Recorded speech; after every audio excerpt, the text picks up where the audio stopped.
السلام علیکم ناظرین، پروگرام گہری نظر میں ہوں آپ کا میزبان عبداللہ عالمزیب۔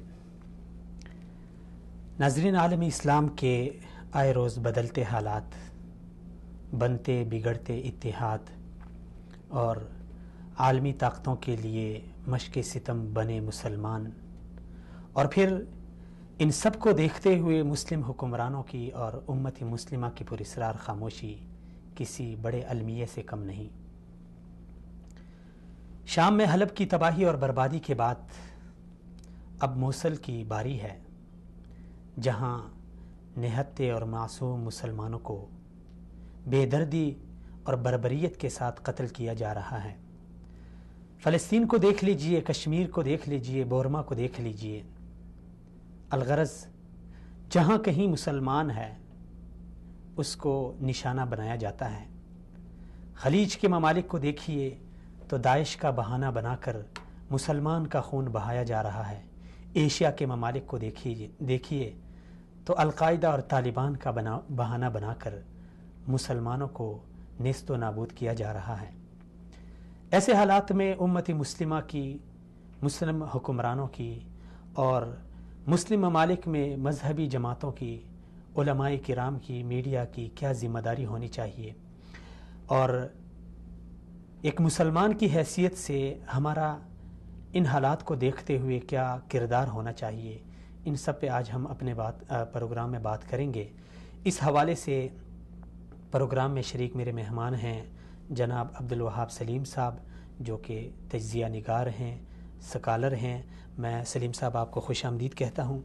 اسی طرح ناظرین میرے ساتھ فون کال پہ ہوں گے معروف مذہبی عالم دین جناب مولانا زاہد الراشدی صاحب، اور اسی طرح انصار الامہ کے چیئرمین جناب حبیب الرحمن خلیل صاحب، اور اسی طرح ہمارے ساتھ فون کال پہ ہی ہوں گے سینئر تجزیہ نگار ناصر محمود ملک صاحب اور کچھ دیگر حضرات ہوں گے۔ تو میں سب مہمانان گرامی اور آپ ناظرین کو خوش آمدید کہتا ہوں۔ ابھی ہم سب سے پہلے بات کرنا چاہیں گے سلیم صاحب کے ساتھ کہ ایک بہانہ بنا ہوا ہے ایشیا کے ممالک میں القاعدہ اور طالبان کا، اور خاص کر ان دنوں میں جو چرچا ہے داعش کا ایک بھوت ہمارے اوپر سوار ہے۔ اب یہ داعش کیا ہے، اس کی حقیقت کیا ہے، اس کی تاریخ کیا ہے، اس کو کس نے بنایا ہے، کس مقصد کے لیے بنایا ہے، بہت سارے ایسے سوالات ہیں جو کہ ہمارے ذہنوں میں اٹھ رہے ہیں، اور ایسے چبھتے سوالات ہیں کہ اس داعش کے بھوت کو بہانہ بنا کر ہمارے مسلمانوں کا خون بہایا جا رہا ہے کیا یہ داعش؟ اس حوالے سے بات کرتے ہیں۔ تو سلیم صاحب، یہ داعش کو کس نے بنایا اور کس مقصد کے لیے بنایا، اس کے بنانے کی تاریخ کیا ہے، اس کا پس منظر کیا ہے، اس کے بنانے کے اغراض و مقاصد کیا ہے، اس حوالے سے آپ کیا کہیں گے؟ یہ بسم اللہ الرحمن الرحیم، جہاں تک داعش کا تعلق ہے تو بیسیکلی یہ جو گروپ ہے یہ القاعدہ کی ہی ایک شاخ ہے، جو جب امریکہ اور اس کے اتحادیوں نے عراق پہ حملہ کیا 2003 میں، جی، تو اس کے بعد جو آپ کو پتہ ہے کہ عراق کے اندر کیونکہ اکثریت جو آبادی ہے وہ شیعوں کی تھی، تقریباً 60 سے 70%، تو ان لوگوں نے کھل کر امریکہ اور اس کے اتحادیوں کا ساتھ دیا، اور سنیوں کی اچھی طرح سے جو ہے نسل کشی کی گئی۔ تو اس کے رد عمل میں جو سنی لوگ اٹھے تو ان میں سے کچھ جو تھے انہوں نے اپنی تنظیمیں بنائیں، تو ان میں سے ایک گروپ جو تھا وہ القاعدہ کے ساتھ منسلک تھا۔ یہ داعش کا گروپ تھا وہ شروع میں۔ اچھا۔ تو انہوں نے اپنے مختلف اوقات میں نام رکھے، انصار السنہ رکھا، اس طرح مختلف ناموں سے بدلتے آخر کار جب آپ کو معلوم ہوگا کہ ابو مصعب زرقاوی جو بہت مشہور ہے، جنہوں نے بہت زیادہ مزاحمت کی امریکہ اور اس کے حواریوں کے خلاف، تو ان کی وفات کے بعد یہ گروپ اور مزید ٹکڑوں میں بٹ گیا، اور انہوں نے اپنی القاعدہ کے ساتھ ان کے اختلافات پیدا ہو گئے بہت سے امور پہ، کیونکہ القاعدہ کے نزدیک جو خلافت کا مرکز تھا وہ افغانستان میں تھا، کہ ملا عمر اس وقت زندہ تھے، تو ان کے نزدیک امیر المومنین وہ تھے۔ تو ادھر جو یہ تھے، ان لوگوں نے کہا کہ ہمارے جی امیر المومنین جو ہیں ادھر سے ہوں گے، تو اس وقت ایک صاحب تھے کوئی ابو عمر الحسینی، انہوں نے امیر المومنین اپنا چن لیا۔ تو یہ داعش کا ایک آغاز تھا، اس کے بعد پھر آپ کو معلوم ہے کہ شام کے اندر عراق کے برعکس شام میں الٹ ہے، ادھر حکومت جو ہے وہ علویوں کے پاس ہے، جو کہ اہل تشیع کا ایک گروپ ہے، اور آبادی سنیوں کی ادھر 75% ہے، علویوں کی آبادی بڑی بمشکل جو ہے وہ 3 سے 7% ہے، لیکن ہاں جی حکومت ان کی ہے۔ اور ابھی بشار الاسد جو صدر ہے، اس سے پہلے ان کے والد تھے حافظ الاسد، وہ بھی علوی تھے اور وہ بھی ظاہری بات ہے شیعہ تھے، تو ادھر جو ہے سنیوں پہ ظلم ہو رہا تھا۔ تو 2011 میں جس کو عرب سپرنگ ایئر کہا جاتا ہے کہ عربوں کے اندر جو انقلاب پیدا ہوا، اس کے اسباب اگرچہ بہت سے ہیں، لیکن اس کی وجہ سے شام کے اندر بھی مزاحمت شروع ہوئی سنیوں کی طرف سے، تو اس کو بڑی شدت سے کچلا گیا، اتنی شدت سے کچلا گیا کہ سنیوں کا ابھی تک 2011 سے لے کے 2016 تک ابھی تک تقریباً 4,70,000 جو لوگ ہیں وہ مر چکے ہیں، اللہ ان کی موت کو شہادت بنائے، اور ان میں سے اکثریت وہ تھے جو بے گناہ تھے، اور ان کا جرم صرف یہ تھا کہ وہ اہل سنہ سے تعلق رکھتے تھے۔ تو اس کے رد عمل میں پھر جو یہ عراق کے اندر داعش موجود تھی، وہ شام کے اندر بھی پھلی پھولی، صرف اس وجہ سے کہ وہ رد عمل کا نتیجہ تھا۔ اگرچہ داعش کے جو مقاصد ہیں وہ اہل سنہ سے میل نہیں کھاتے، کہ مطلب وہ مسلم حکمرانوں کے، مسلم ممالک کے بھی خلاف ہیں، لیکن اس کے رد عمل میں یہ جو داعش کھڑی ہوئی، اور اس نے پھر اپنا جو ہر مخالف تھا اس کو تحقیق کیا، ان کو قتل عام کیا، جو بھی ان کے سامنے آیا، جو ان کو اپنا دشمن لگا اس کو انہوں نے ختم کر دیا۔ تو اس سے یہ وہ رد عمل کے نتیجے میں مطلب داعش جو ہے۔ تو آج کل اس کا ایک ڈنڈورا ہے، بعض لوگ اس کو، بعض ممالک دوسرے کے اوپر الزام لگا رہے ہیں، کوئی کہتا ہے یہ اس ملک نے بنائی ہے، یہ اس ملک نے بنائی ہے، تو اس کو بنانے والے آپ کی نظر میں کون ہو سکتے ہیں؟ بنانے والے دیکھیں ان کا جو مقصد تھا، ظاہر ہے ایک تنظیم ہے، اس کو سپورٹ تو کوئی نہ کوئی کر رہا ہوگا۔ بالکل، میں آپ کو بتاتا ہوں، بظاہر تو اس کا جو شروع میں مقصد تھا وہ تو یہ تھا کہ جو ان پہ ظلم کر رہے ہیں ان کو روکا جائے، لیکن آپ کو پتہ ہے کہ جو اس طرح کی جنگیں ہوتی ہیں ان میں اسلحے کا وافر استعمال ہوتا ہے، تو جو اسلحہ بیچنے والے ممالک ہیں ان کا آپ کو پتہ ہے وہ کون سے ہیں، سرپرست ان میں امریکہ ہے، روس ہے، اور پھر اس طرح باقی فرانس، جرمنی وغیرہ، یہ ملک جو ہیں ٹاپ آف دا ورلڈ ہیں جو کہ اسلحہ بنانے میں رکھتے ہیں، اور امریکہ کی آپ کو پتہ ہے سب سے زیادہ انحصار معیشت کا جو ہے وہ اسلحے پہ ہی ہے۔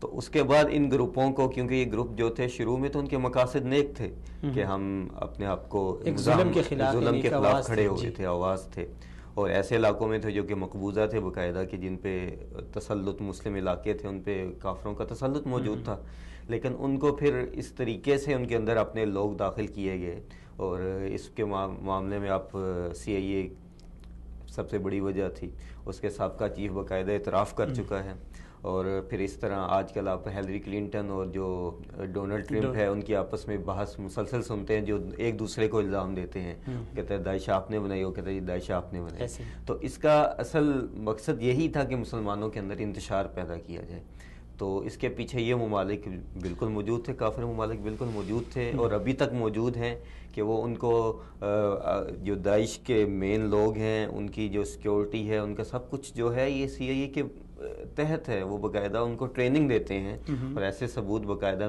عام میڈیا میں موجود ہیں کہ ان کو ٹریننگ دی گئی ہے، اور ان کو اسلحہ جو ہے مسلسل یہ لوگ فراہم کرتے ہیں۔ اچھا، تو ابھی جس طرح کہا جاتا ہے یہ داعش، مثلا اس دن ہمارے کوئٹہ میں ایک جو دہشت گردانہ کارروائی ہوئی تو اکثر لوگوں نے اس کو داعش کے ساتھ منسلک کیا، تو ابھی یہ داعش صرف شام اور عراق تک محدود ہے یا اس کا نیٹ ورک آپ پھیلتا ہوا نظر آ رہا ہے؟ اصل میں داعش نے کیونکہ دعویٰ کیا کہ ہم نے خلافت قائم کی ہے، تو اس وجہ سے بہت سے لوگ جو ہے دھوکہ کھا گئے، عام سادہ فہم جو لوگ تھے جن کے اندر دین کا جوش بہت زیادہ تھا کہ ہم نے دین کے لیے کچھ کرنا ہے، تو ان کے اندر یہ جذبہ پیدا کیا گیا کہ اصل جو ہے خلافت کیونکہ قائم ہو چکی ہے تو آپ سب لوگ ادھر ہجرت کر دیں۔ تو کہاں پہ ہجرت؟ عراق اور شام میں، کیونکہ مرکز ان کا جو داعش ہے آپ کو پتہ ہے یہ کس کا مخفف ہے، وہ یہی ہے دولت الاسلامیہ فی العراق و شام۔ تو بہت سے سادہ لوگ پوری دنیا سے مسلمان جو ہیں ان کے شکنجے میں آئے، جن میں مغربی ممالک کے بھی لوگ تھے جنہوں نے بعد میں آپ کو پتہ ہے فرانس وغیرہ میں کارروائیاں بھی کیں، تو اسی طرح پاکستان کے اندر بھی جو لوگ جو پہلے سے اس قسم کے جن کے سوچ خارجیت والی تھی، نظریات اس قسم کے تھے کہ خروج کیا جائے، تو ان لوگوں کو اس داعش نے بہت زیادہ جو ہے متاثر کیا. اور متاثر کرنے کی وجہ یہ تھی کہ داعش نے جدید جو اسباب ہیں میڈیا کے ان کو بڑے اچھے طریقے سے استعمال کیا، تو وہ لوگ بہت زیادہ پھر استعمال ہوئے. اور پھر آپ کو پتہ ہے کہ ایسے گروہ جو ہوتے ہیں وہ عموماً قرآن کی آیات اور احادیث سے غلط استدلالات کرتے ہیں، اس کا سہارا لیتے ہیں، جس سے پھر سادہ لوگ جو ہیں وہ بہت زیادہ متاثر ہوتے ہیں. تو وہ اس سے متاثر ہوئے. تو آپ کہہ سکتے ہیں کہ داعش کا حملہ جو کوئٹہ کا جو حملہ داعش نے کیا ہے، لیکن اس کے پیچھے جو نیٹ ورک یوز کیا گیا ہے وہ آپ کو پھر بہتر پتہ ہے کہ وہ اصل میں اور پاکستان مخالف جو دوسرے ممالک ہیں ان کو سہولت کار کہاں سے میسر آئے، وہ ایران اور افغانستان، انڈیا، امریکہ، یہ سب لوگ تھے. لیکن جو جس سے کور کیا گیا وہ داعش کے لوگ تھے کہ یہ داعش کے لوگ ہیں جی، یہ انہوں نے اسلام کے نام پہ یہ سب کچھ کیا ہے. اچھا، اس سے پہلے ہمارے ایشیا ممالک میں خاص کر افغانستان میں القاعدہ اور طالبان کا بہانہ بنا کے وہاں پہ نسل کشی کی گئی. پھر یہی وائرس ہماری طرف آ گیا. پاکستان میں بھی ہمارے شمالی علاقہ جات میں طالبان کا ڈنڈورا پیٹ کے وہاں ڈرون حملے کیے گئے، مدارس میں بچوں کو شہید کیا گیا. تو یہ اور ابھی خلیج کے ممالک میں زیادہ تر شور ہو رہا ہے داعش کا. تو یہ نیٹ ورک بیسیکلی یہ ایک سازش ہے یا ان کی کوئی حقیقت ہے؟ کچھ حد تک حقیقت تو موجود ہے. میں ان کو بتایا کہ وہ استعمال تو مسلمانوں کو ہی کر رہے ہیں ہر صورت میں. ظاہری بات ہے جو داعش میں القاعدہ میں لوگ ہیں وہ ہے تو اصل مسلمان ہی تھے، مسلمان ہی ہیں، لیکن ان کو اتنا پروپیگنڈے سے مرعوب کیا گیا ہے، ان کو قرآن و حدیث اور جو بہت سے ائمہ کی کتب ہیں ان میں سے غلط مفاہیم نکال کے اس طریقے سے ان کو ٹرین کر دیا جاتا ہے اور ٹرین کیا جا رہا ہے کہ وہ اپنی طرف سے یہ سمجھ رہے ہیں کہ ہم اسلام کی سربلندی کے لیے کام کر رہے ہیں، لیکن حقیقت میں وہ فساد کر رہے ہیں. اور اس کے پیچھے منصوبہ بندی باقاعدہ ان لوگوں کی مغربی ممالک کی باقاعدہ موجود ہے کہ پیچھے سے جو نیٹ ورک چلانے والے ہیں وہ لوگ ہیں. اس میں تو کسی قسم کا کوئی دو رائے نہیں ہے. آپ پاکستان میں یہ تحریک طالبان پاکستان کا نیٹ ورک دیکھ لیں، ان کو پاکستانی آرمی نے باقاعدہ ان کے جو ہے اسلحہ وغیرہ پکڑا، ان کے جو سہولت کار پکڑے، ان کو ٹریننگ دینے والے باقاعدہ ایسے لوگ نکلے جو کہ باقاعدہ مسلمان نہیں تھے. ان کا جب پوسٹ مارٹم وغیرہ کیے گئے تو پتہ چلا کہ یہ تو حقیقت مسلمان ہے ہی نہیں ہے. تو وہ لوگ استعمال تو، لیکن پھر مسئلہ وہی ہے کہ مسلمان دونوں طرف سے استعمال ہو رہے ہیں، مرنے والا بھی مسلمان ہے، مارنے والا بھی مسلمان ہے، لیکن فائدہ اٹھانے والے وہ لوگ ہیں جو کافر ہیں، جو مسلمانوں کو، اہل السنہ کو، سنیوں کو خاص طور پہ کمزور کرنا چاہتے ہیں. اچھا، اس سے پہلے ہم نے دیکھا سلیم صاحب کہ شام میں حلب کے اوپر ایک ظلم ڈھایا گیا، ابھی موصل کو نشانہ بنایا جا رہا ہے. تو آپ کیا سمجھتے ہیں کہ عالمی طاقتیں جو یہاں پہ دہشت گردی کا صفایا کر رہی ہے، دہشت گردوں کی آڑ میں مسلمانوں کو نشانہ بنایا؟ کیونکہ ایک سوال اٹھتا ہے کہ داعش ہے، شام میں ہے، عراق میں ہے، تو امریکہ میں کیوں نہیں ہے، فرانس میں کیوں نہیں ہے؟ ایک مسلم ملک ہی کیوں اس میں خاص کیا گیا ہے؟ کیوں مسلمان نشانے؟ اصل میں آپ کو پتہ ہے کہ عراق اور شام جو ہے یہ کسی دور میں پرامن ملک تھے یہاں، اور حتیٰ کہ شام کے لوگ تو بہت حد تک بہت زیادہ تعلیم یافتہ بھی تھے. تو اس وجہ سے ان کو باقاعدہ نشانہ رکھ کے، کیونکہ آپ کو پتہ ہے ایک ایک کر کے نشانہ بنایا گیا. یہ بات شروع ہوئی 9/11 کا بہانہ بنا کے افغانستان سے. وہ افغانستان پرامن ملک تھا، اس میں وہاں کے لوگ مطلب امن کی حالت، امن کی طرف گامزن تھے، ترقی ان کی شروع ہو چکی تھی، سب کچھ ہو چکا تھا. اب ان کے مقاصد کیا تھے وہ بات کی بات ہے. افغانستان کو نشانہ بنا کے پاکستان کی طرف راہ ہموار کی گئی، پاکستان کو نشانہ بنایا گیا. اس کے بعد 2003 میں عراق میں ایٹمی ہتھیاروں کے نام پہ حملہ شروع کیا گیا. ٹھیک ہے، عراق میں اس وقت سنی حکومت تھی، آپ کو معلوم ہے، تو اس کو ختم کیا گیا. اب عراق جو ایک مضبوط سنی ملک تھا اس کو ختم کر کے جو ارد گرد جو تھے باقی ممالک، ان کو یہ راہ ہموار کی گئی ان کے لیے کہ وہ ادھر اپنے نیٹ ورک قائم کر سکیں.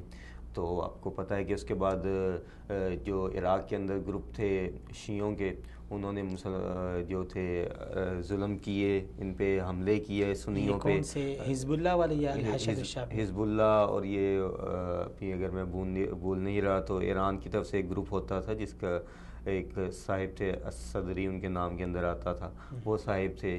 یہ سب لوگ جو تھے یہ فل سپورٹڈ تھے مغربی ممالک سے بھی اور ایران وغیرہ سے بھی. تو اس کے بعد پھر انہی ممالک کو آگے بنیاد بنا کے تو پھر شام کے اندر جو ہے اپنے نیٹ ورک قائم کیے گئے. جب بشار الاسد کے خلاف جب مزاحمت شروع ہوئی تو انہوں نے انہی جو شیعہ گروپ تھے اور اس طرح کے گروپ تھے ان سے مدد لی. تو اس کے بعد پھر اب سنی تو کھڑے ہوئے تھے اپنے اوپر ہونے والے ظلم کی وجہ سے. اب شیعہ کس وجہ سے کھڑے ہوئے؟ بس جی ہمارے مقدس مقامات پہ حملے کیے جا رہے ہیں، فلاں ہو رہا ہے، یہ ہو رہا ہے. تو اس کی وجہ سے داعش جو تھی وہ اب شام کے اندر بھی پہنچ گئی. ٹھیک ہے، کیونکہ عراق اور شام جو ہیں وہ آپ کو پتہ ہے کہ اکٹھے ہی ہیں. تو اب پھر جو حلب کے اندر تو آپ کو پتہ ہے کہ وہ تو جنگ ہے ہی نہیں تھی، وہ تو سیدھی ان کے وہاں سنی لوگوں کی نسل کشی تھی. ہسپتالوں پہ حملے کیے گئے، اسکولوں پہ حملے کیے گئے، گھروں پہ حملے کیے گئے. اور صرف بچے جو ان حملوں میں مارے گئے ان کی تعداد 70,000 ہے. یہ وہ بچے ہیں جن کی عمر جو ہے وہ 9 سال سے کم ہے. ایسے 70,000 معصوم بچوں کو شہید کیا گیا. تو اس سے یہ ثابت ہوا کہ اصل میں دہشت گردی ختم نہیں کی گئی، یہ دہشت گردی کو پروان چڑھایا گیا تاکہ اور لوگ مریں اور اسلحہ بکے اور جو ہے شیعہ جو ہیں وہ مضبوط ہوں. آپ کو پتہ ہے شیعوں کو باقاعدہ اسلحہ ان لوگوں کی طرف سے فراہم کیا گیا. اور ابھی جو ہے باقاعدہ عراق میں آرمی جو ہے ان کی عراقی آرمی جو اکثریت جو ہے شیعوں پہ مشتمل ہے اور ان کو جو مدد ہے وہ ایران کی طرف سے حاصل ہے، وہ باقاعدہ موصل کے اندر جو معصوم جو ہیں سنیوں کو شہید کر رہے ہیں. ابھی جو ترکی وہاں پہ مداخلت کر رہا ہے تو کیا سمجھتے ہیں اس کا کیا نتیجہ نکلے گا؟ ترکی کو ہمدردی ہے مسلمانوں سے یا اپنے بارڈروں کی حفاظت کے لیے یا اپنے ترکی کے دونوں مقاصد ہیں. ظاہری بات ہے ہر ملک کو اپنا دفاع تو کرنا ہی ہے، عزیز ہوتا ہے. اور ترکی میں آپ نے دیکھا پچھلے 1 سال کے اندر کئی خودکش حملے کیے گئے. استنبول ایئرپورٹ پہ حملے کیے، خودکش حملے ہوئے تھے. اور اس کے بعد ترکی کے اندر حکومت بدلنے کی کوشش کی گئی. ٹھیک ہے، اور اس کے بعد ترکی کے جو سرحدی علاقے ہیں جو شام کے ساتھ ملتے ہیں ادھر تو بہت زیادہ شدت کے ساتھ جو ہے حملے کیے جا رہے ہیں جو کئی بار میڈیا پہ نہیں بھی آتے. تو کرد جو ہیں آپ کو پتہ ہے شام، عراق، ترکی اور پھر ایران، ان کے جو سرحدی علاقے ہیں ان میں کرد بہت زیادہ آباد ہیں. اور کرد جو ہیں ان کو باقاعدہ خلاف کیا جا رہا ہے سنیوں کے. ٹھیک ہے، اور ترکی جو ہے اس میں سب سے آگے ہے. ترکی کے خلاف کیا جا رہا ہے کہ ترکی جو ہے اصل میں جو منصوبہ یہ ہے کہ ان چاروں کے درمیان ایک کرد ریاست قائم کی ہے. تو اسی وجہ سے کرد جو ہیں ان کا اب ترکی کے اندر بھی کرد موجود ہیں، ان کو بڑھاوا دیا جا رہا ہے، ان کو مزاحمت میں ابھارا جا رہا ہے. زاہد راشدی صاحب کال پہ ان کو لیتے ہیں. السلام علیکم ورحمۃ اللہ. وعلیکم السلام ورحمۃ اللہ. راشدی صاحب آپ کو پروگرام میں خوش آمدید کہتے ہیں، بہت شکریہ آپ نے شرکت کی.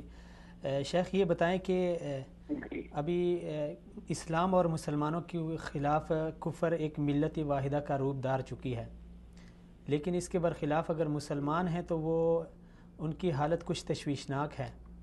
تو اس صورتحال کو کیسے حل کیا جا سکتا ہے؟ مسلمانوں کو کیسے اکٹھا کیا جا سکتا ہے؟ گزارشی ابھی جو موجودہ صورتحال ہے کہ بڑی لمبی پلاننگ کا حصہ ہے اور اس کے مطابق ہو رہا ہے.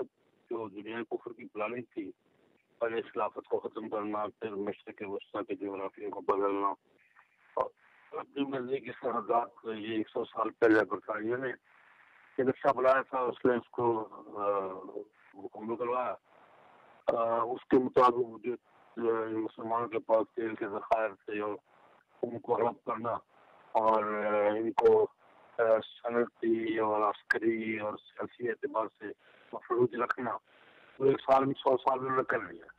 اب اس کی جگہ امریکہ آ گیا. امریکہ مشرق وسطیٰ کی نئی نقشہ بندی کرنا چاہ رہا ہے، کیونکہ جنوبی ایشیا کے بھی ان کے پروگرام میں ہے. تو اس نقشہ بندی کے لیے یعنی جو تبدیلیاں گزشتہ 100 سال پہلے برطانیہ نے مشرق وسطیٰ کے جغرافیہ میں کی تھی، وہ اسی قسم کی تبدیلیاں اب یہ کرنا چاہ رہے ہیں اور اس کے لیے استعمال ہم ہی ہو رہے ہیں. ہمارا المیہ یہ ہے کہ دونوں طرف سے ہم استعمال ہوتے ہیں اور استعمال جو ہے ہمیں اپنا مفاد اٹھا کے چلا جاتا ہے. یہ تو صورت حال ہے اور مجھے تو وہی مسئلہ نظر آ رہا ہے. رکاوٹ کوئی نہیں ہے. اللہ پاک کو ہر کسی وقت کوئی بھی رکاوٹ ڈال سکتے ہیں. لیکن آج اسباب میں جو وہاں پلاننگ ہوئی تھی اور جغرافیائی تبدیلیوں کے جو نقشے بنے ہوئے ہیں وہ اپنی رفتار کے مطابق روڈ میپ کے مطابق چل رہے ہیں. مسئلہ یہ ہے کہ ہمارے عرب حکمران پہلے نمبر پر اور پھر مسلم حکمران دوسرے نمبر پر.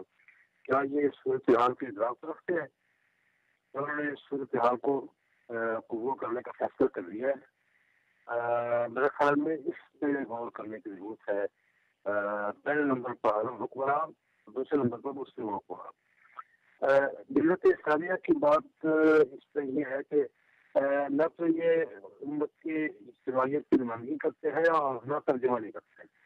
میں سیدھی بات کروں گا. ہمارے حکمران نہ تو امت اسلامیہ کی اجتماعیت کی نمائندگی کر رہے ہیں اور نہ ترجمہ نہیں کر رہے ہیں. امت اسلامیہ کی علمی قیادت جو مذہبی قیادت علمی قیادت ہے یہ کوئی کردار اگر ادا کرنے کے لیے تیار ہو جائے علماء عرب کے اور پاکستان انڈیا انڈونیشیا یہ صورتحال جو نا شاید کوئی صورت نکل آئے ورنہ مجھے اس جلدے میں کوئی رکاوٹ دکھائی نہیں دے رہی. ابھی دیکھیں تھوڑی سی امید یہ ہے کہ ایک دور میں عالمی ایجنڈے کے خلاف ہمارے مہاتیر محمد صاحب اللہ پاک اس کو صحت میں بیمار ہو گیا وہ کچھ بات کیا کرتے تھے اور ایک تھوڑی سی بیداری کا احساس موجود ہوتا تھا. وہ تو بستر عدالت میں ہے اللہ پاک ان کو شفا دے. تھوڑی سی بات پہ جب تو یہ بغان کر رہے ہیں نمائندگی کی حد پہ تو مسلمانوں کے جذبات کی ترجمانی ابھی جو جنرل اسمبلی میں تقریر کی اور میں کل ہی پڑھی ہے ورنہ پاکستان کے اخباروں کو نہیں سکی. میں نے انڈیا کے اخبار میں ان کی تقریر پڑھی جنہوں نے اقوام متحدہ پر اور کے پروگراموں پر کی ہے.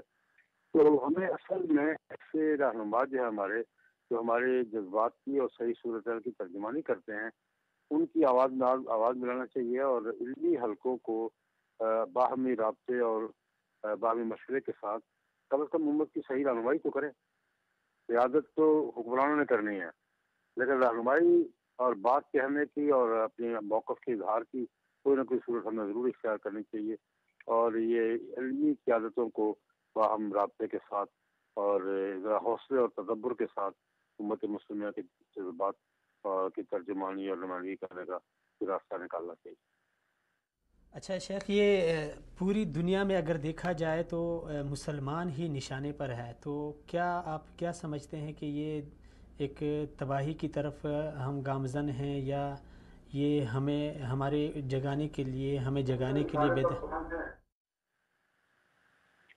اللہ پاک کی طرف سے تو جگانے کی طرف دی ہے ان کی طرف سے تباہی کے لیے. اللہ پاک تو چاہتے ہیں کہ ہم جاگیں بیدار ہوں.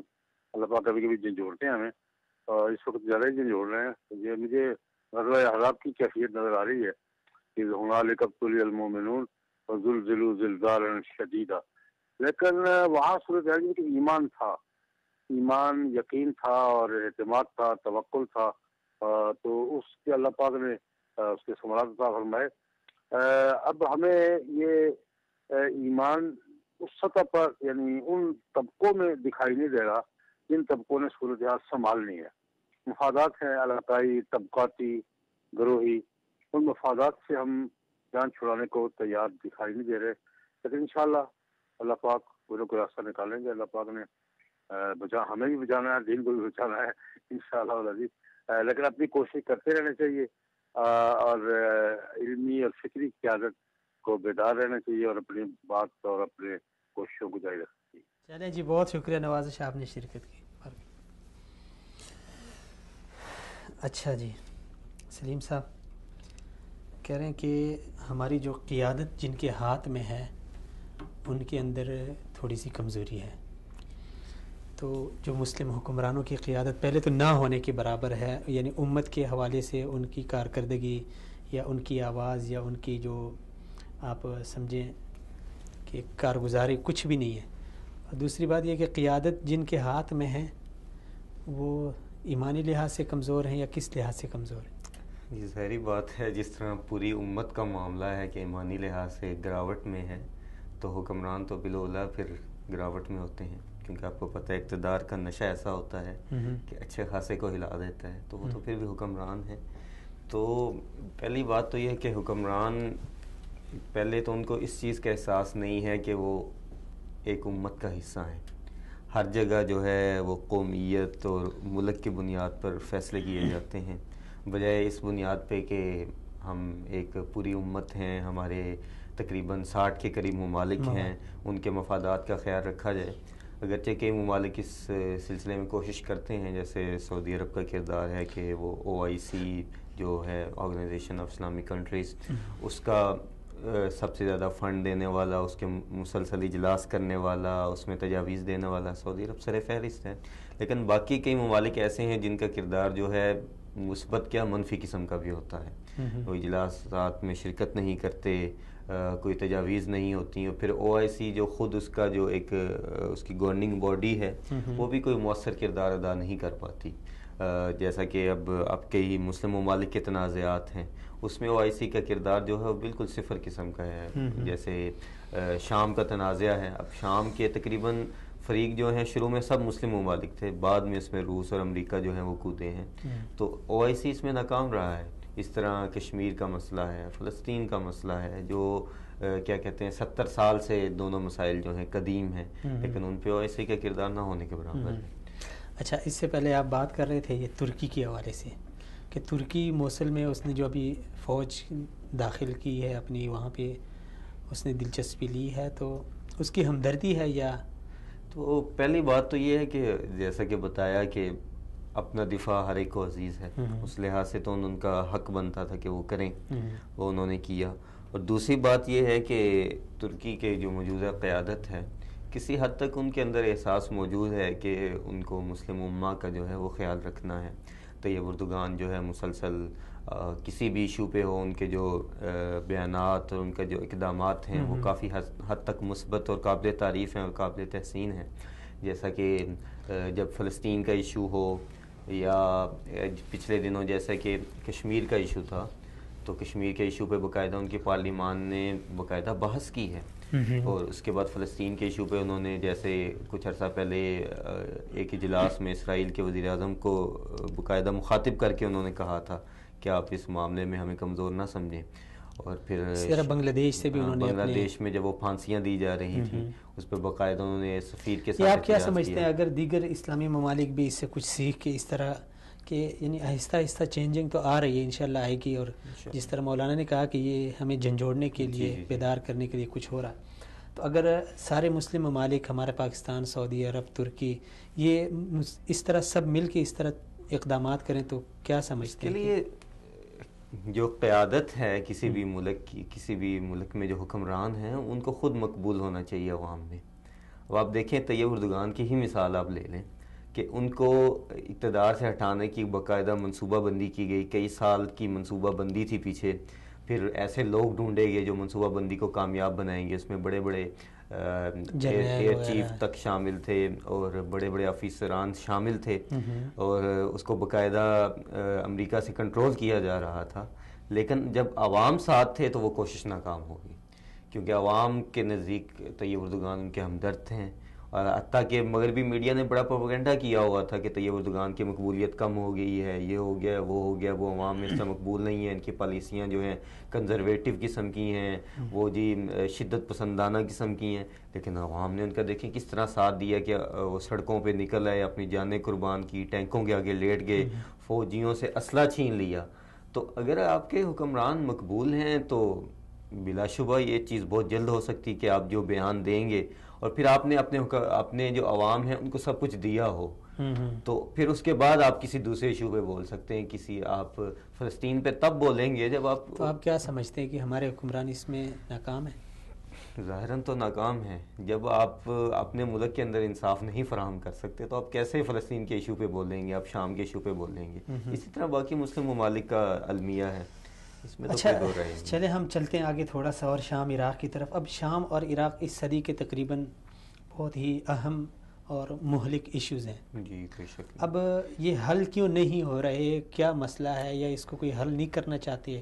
کسی کی سیاست کا انحصار ہے یا یہاں پہ؟ جی بالکل آپ نے صحیح کہا. ظاہراً ایسے ہی حالات ہیں کہ ان کو حل نہ کیا جائے. یہ ایشو کو اسی طرح گرم رکھا جائے.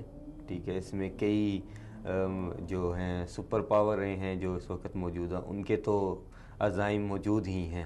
امریکہ اور روس کا کردار تو کسی سے ڈھکا چھپا نہیں ہے کہ وہ ان کے عزائم ادھر موجود ہیں. دوسرا آپ کو پتہ ہے کہ یہ دونوں ایسے علاقے ہیں جو کہ قدرتی وسائل سے مالا مال ہیں. شام اور عراق دونوں اس طرح ہیں. تو باقاعدہ ان علاقوں میں جنگ برپا کی جاتی ہے. ان علاقوں میں فسادات زیادہ ہیں جہاں پہ یہ وسائل موجود ہیں. اب داعش جو ہے وہ پیٹرول جو ہے عراق کا وہ بیچ رہا ہے سستے داموں میں، اور اس کو خریدنے والے کون ہیں؟ اسرائیل اور امریکہ. اس سے آپ اندازہ لگا سکتے ہیں کہ داعش بیچ رہا ہے. اور ظاہراً کیا کہتے ہیں جی کہ داعش جو ہے یہ امریکہ اور اسرائیل کے خلاف ہے. ٹھیک ہے. اور داعش بیچ رہا ہے اور خریدنے والے امریکہ اور اسرائیل. ٹھیک ہے. اور پھر آپ داعش کا بھی دیکھیں کہ وہ کس طرح ہیں کہ وہ سنیوں کو تو قتل کر رہے ہیں اپنے علاقوں میں، لیکن ان کے بالکل سرحدوں پہ اسرائیل ہے اس کو وہ کچھ نہیں کہہ رہے. جو سب سے بڑا مشرق وسطیٰ کا سب سے بڑا جو ایشو ہے اس کو وہ کچھ نہیں کہہ رہے. تو اس لحاظ سے یہ آپ کو گیم آپ انشاءاللہ آپ خود بھی آپ کو پتہ ہے کہ یہ گیم اس طرح ہے کہ اس کو جاری رہنا چاہیے، کہ اس میں مغربی طاقتوں کا، مسلمانوں کے دشمنوں کا، اور مسلمانوں کے اندر چھپے ہوئے ان کے دشمنوں کا، ان کے ایجنٹوں کا، ان سب کے مقاصد اس میں پنہاں ہیں کہ ان ایشو کو جاری رہنا چاہیے. ویسے نتیجہ آپ کی نظر میں کیا نکلے گا اس کا؟ انشاءاللہ ہم مسلمان ہیں، بطور مسلمان اللہ تعالیٰ نے کہا لا تقنطوا من رحمت اللہ، اللہ کی رحمت سے ہم نے مایوس نہیں ہونا. ٹھیک ہے. اور ہمیں یہ بھی پتہ ہے کہ اللہ تعالیٰ نے کہا ہے کہ فالعزت للہ ورسولہ وللمؤمنین، کہ عزت جو ہے وہ انشاءاللہ اللہ کے لیے، اس کے رسول کے لیے اور مومنوں کے لیے. تو یہ جیسا کہ زاہد الراشدی صاحب نے فرمایا کہ اصل میں ہمیں جھنجھوڑنے کے لیے ہے کہ شاید کہ مسلمان سنبھل جائیں، شاید کہ یہ اٹھ جائیں، شاید کہ ان کے اندر اتحاد پیدا ہو جائے. ٹھیک ہے. اچھا، یہاں پہ ناظرین کو بات سمجھانے کے لیے ایک بات کی اگر آپ وضاحت کر دیں کہ اسلام میں یہ جغرافیائی جو سرحدیں ہیں اس کی کوئی اہمیت ہے یا نہیں؟ کیونکہ ہم مثلا اگر کسی کو کہیں کہ یار عراق میں یہ ہو رہا ہے، شام میں یہ ہو رہا ہے، تو لوگ کہتے ہیں یار عراق کہاں پہ ہے، شام کہاں پہ، وہ پتہ نہیں ہم سے کوئی سینکڑوں لاکھوں کلومیٹر دور ہے، یہ ہے وہ ہے. تو اسلام میں اس چیز کی اگر اہمیت ہے تو پھر تو ٹھیک ہے کہ ہم ان لوگوں کا خیال رکھیں جو ہماری یعنی جغرافیائی لحاظ سے، سرحدی لحاظ سے ہمارے ساتھ ہے، مثلا کشمیر ہے، افغانستان. اور اگر اسلام میں نہیں ہے اس کی اہمیت، اور ایک لا الہ الا اللہ کی بنیاد پہ اگر ہم سب ایک ہیں، تو پھر کیوں ہم اس حوالے سے خاموش ہیں؟ اس سلسلے میں سب سے پہلے تو نبی صلی اللہ علیہ وسلم نے فرمایا المسلم اخو المسلم. ٹھیک ہے. پھر باقی کئی احادیث نص ایسی موجود ہیں کہ نبی صلی اللہ علیہ وسلم نے فرمایا کہ مسلمان جو ہے وہ ایک جسم کی مانند ہے کہ اس پہ کسی جسم پہ کوئی بھی ذرا سی بھی کوئی تکلیف آتی ہے تو پورا جسم اسے جو ہے محسوس کرتا ہے.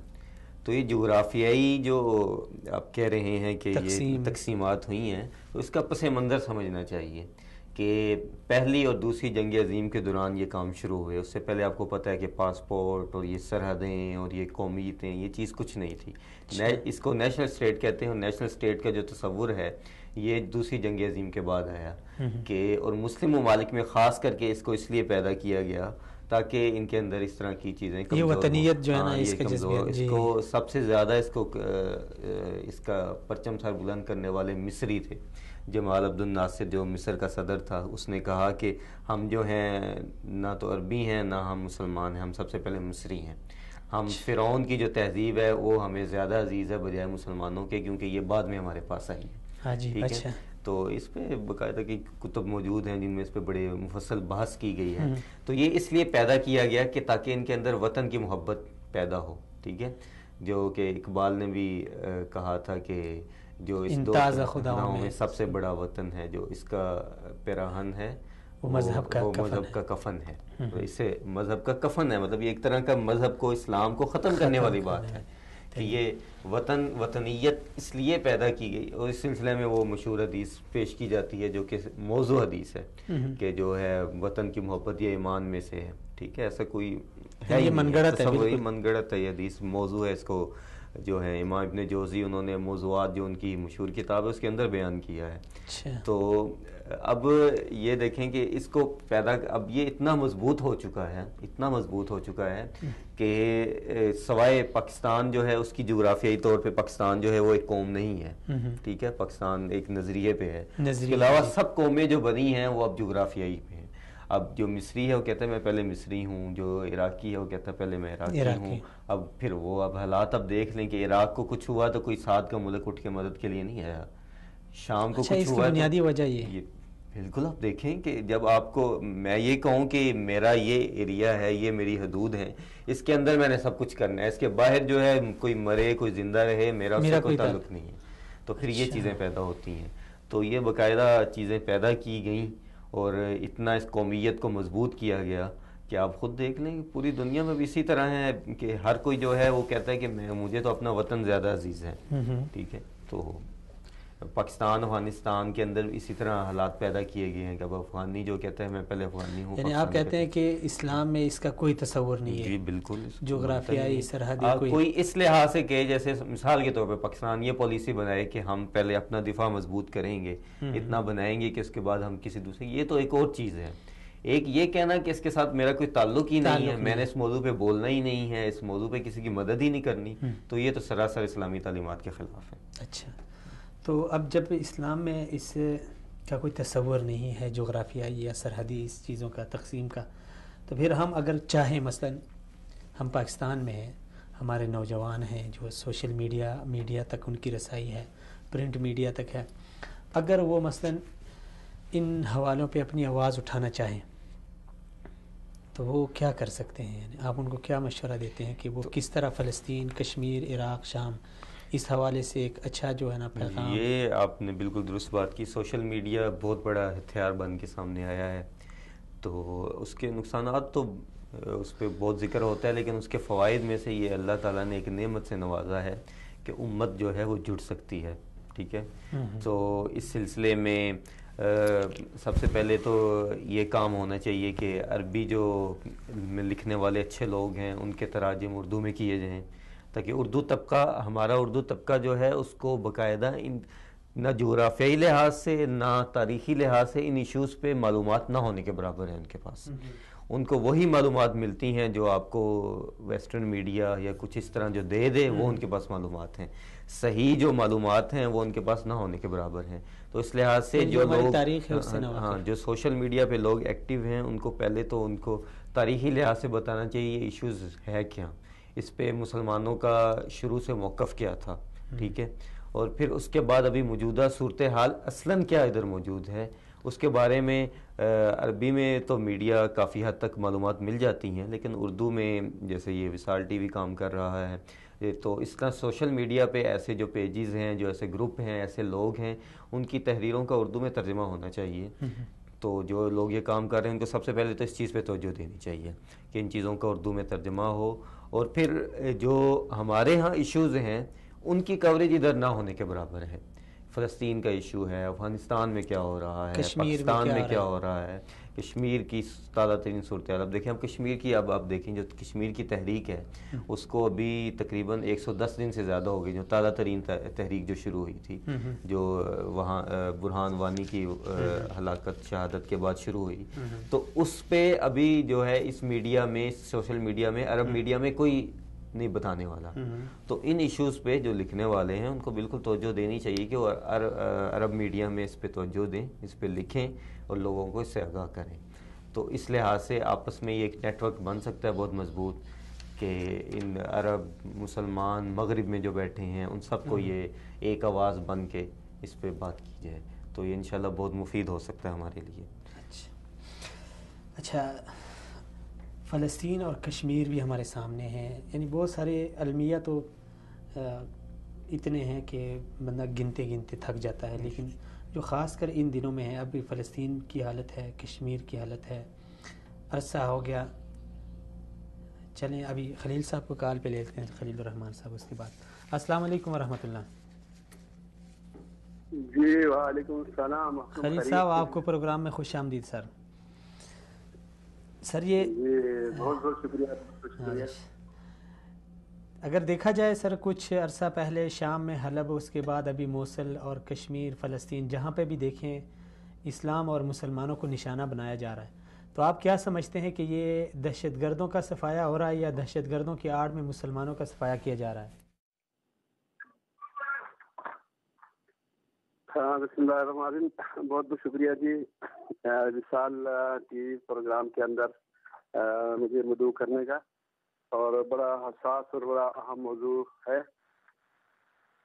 محترم، ہم اگر اس کو اس وقت سے دیکھیں کہ جب 9/11 کا ایک واقعہ ہوا، اور اس 9/11 کے واقعے کو بنیاد بنا کے دنیا میں دہشت گردی کے خلاف جنگ کا آغاز ہوا، اور ابتدا میں تو پوری دنیا نے اس کی سپورٹ بھی کی ہے، حمایت بھی کی ہے، اور ہم لوگ بھی چاہ رہے تھے کہ بھئی اگر اس طریقے سے دنیا میں دہشت گردی ختم ہوتی ہے تو یقیناً ہمیں جو ہے وہ ان کا ساتھ دینا چاہیے. لیکن ہوا یہ کہ مرض بڑھتا گیا، جوں دوا کی. پہلے صرف افغانستان میں معاملات تھے، اور افغانستان کے بعد آج اگر آپ دیکھیں تو وہ جنگ جو ہے وہ پوری دنیا میں پھیل چکی ہے. تو افغانستان کے پہاڑوں سے نکل کر وہ پاکستان آئی ہے، پاکستان کے ساتھ وہ عراق کے اندر، وہ شام کے اندر، وہ سعودیہ کے اندر، وہ جرمن کے اندر، وہ یعنی دنیا بھر کے اندر جو ہے وہ جنگ پھیل چکی ہے. تو ہم اس بات کو اب کیسے مانیں؟ بلکہ میں سمجھتا ہوں کہ کوئی بھی عقل مند آدمی اس بات کو تسلیم کرنے کے لیے تیار نہیں ہے کہ یہ جنگ دہشت گردی کے خلاف تھی. کیونکہ اگر دہشت گردی کے خلاف یہ جنگ تھی 9/11 کی، تو پھر تو یقیناً اس کے ثمرات یہ ہونے چاہیے تھے کہ اگر افغانستان میں 100% جنگ لگی ہوئی تھی تو 50% وہاں ہوتی، بلکہ وہاں سے تو جنگ نکل کر یہ تو بہر آ گئی ہے.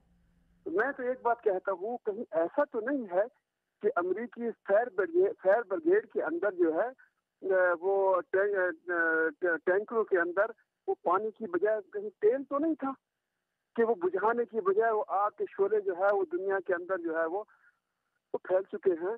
اور اسی طریقے سے آپ کشمیر کے حوالے سے لے لیں تو وہاں بھی یہی صورتحال ہے. تو میں سمجھتا ہوں کہ نام نہاد دہشت گردی کی جنگ کے آڑ کے اندر مسلمانوں کے خلاف اور اسلامی ملکوں کے خلاف، یعنی ایک ہے تنظیموں کے خلاف. پہلے تو چلو ایک بات سمجھ آتی تھی کہ تنظیموں کے خلاف جی کچھ نہ کچھ یہ کر رہے ہیں، ہو سکتا ہے کسی کی غلطی ہو. لیکن آج تو ایک ایسے ایشو پر بھی، جیسے کہ ابھی انہوں نے 9/11 کی جو ہے جو لوگ وہاں مارے گئے ہیں ان کا جو قصاص ہے یا ان کے جو حوالے سے جو عدالت کے اندر مقدمے چلانے کا جو اختیار ہے وہ امریکی عوام کو دے دیا گیا، اور سعودی عرب کو اور اس کی عوام کو اس میں ملوث کرنے کی کوشش کی جا رہی ہے. تو حقیقت کے اندر جب ان چیزوں کو دیکھتے ہیں تو پھر ہمیں یہ بات واضح نظر آتی ہے کہ دال کالی نہیں ہے، دال میں وہ بلکہ پوری دال جو ہے وہ کالی ہے.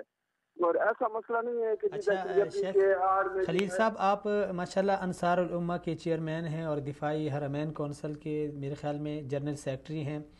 تو یہ جو عالمی اسلام کی جو حالت تشویشناک حالت ہے، اس کے اوپر اگر آپ ہمارے ناظرین کو ایک میسج دینا چاہیں کہ وہ کیا کر سکتے ہیں، اس حوالے سے اپنا کیا کردار ادا کر سکتے ہیں، تو کیا کہیں گے آپ؟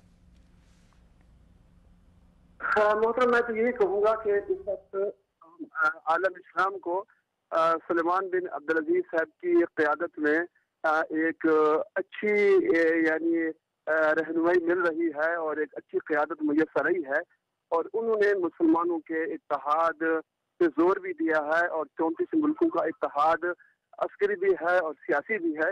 میں سمجھتا ہوں کہ اس حوالے سے ان کی تائید کی جائے تاکہ وہ مل کر عالم اسلام کے مسائل کو حل کیا جائے. انفرادی طور پر نہ سعودی عرب کچھ کر سکتا ہے، نہ پاکستان کر سکتا ہے، نہ ترکی کر سکتا ہے، نہ کوئی اور ملک کر سکتا ہے. تو یہ جو سلمان بن عبدالعزیز صاحب نے جو ایک مسلمانوں کا اتحاد بنایا ہے، اور میں سمجھتا ہوں کہ انہوں نے بھی یہ محسوس کیا ہے کہ جب تک امت اسلامیہ اکٹھی نہیں ہو جاتی تو اس وقت تک ہمارے مسائل حل نہیں ہوں گے.